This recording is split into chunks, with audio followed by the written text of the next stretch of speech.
Sa sandaling ito, may tao na nasa kalagayan ng kanilang huling paghinga at pinilit pang gawin ang lahat para lang mabuhay. Kaya ikaw, marami kang biyaya. Tingnan mo nga ang mga taong nasa kritikal na kondisyon. Damhin mo nga kung gaano ka pinagpala. Alamin mo nga kung gaano ka pinagpala.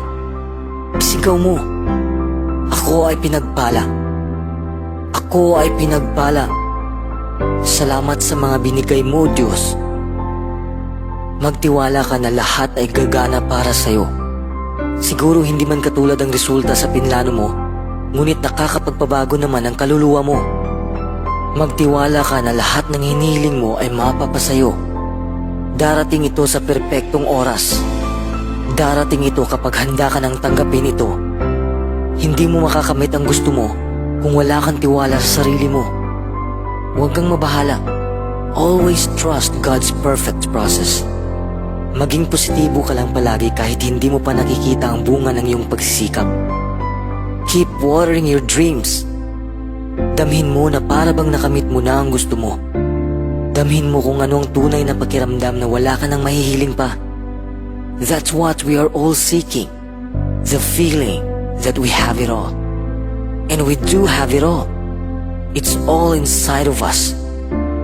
True success is when you come to a place of needing nothing, yet having everything.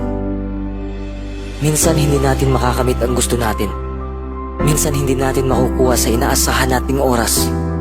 Hindi dahil sa hindi ka karapat-dapat sa mga bagay na gusto mo, kundi karapat-dapat mong makamit ang mas higit pa. Karapat-dapat ka sa iyong paglalakbay. Karapat-dapat kang umunlad.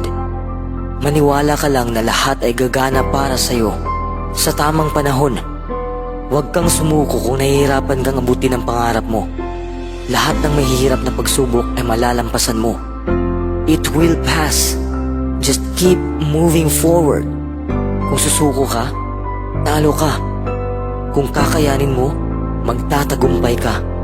Magtiwala ka sa proseso ng Diyos at magtiwala ka rin sa sarili mo.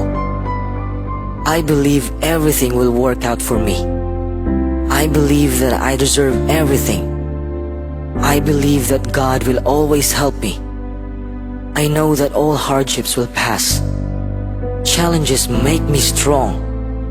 Kahit anong mangyari, lalabanan ko ang hamon ng buhay. Kung mayroon kang pananampalataya, kung manalig ka lang sa Diyos, mangyayari ang gusto mong mangyari. Know that it will come.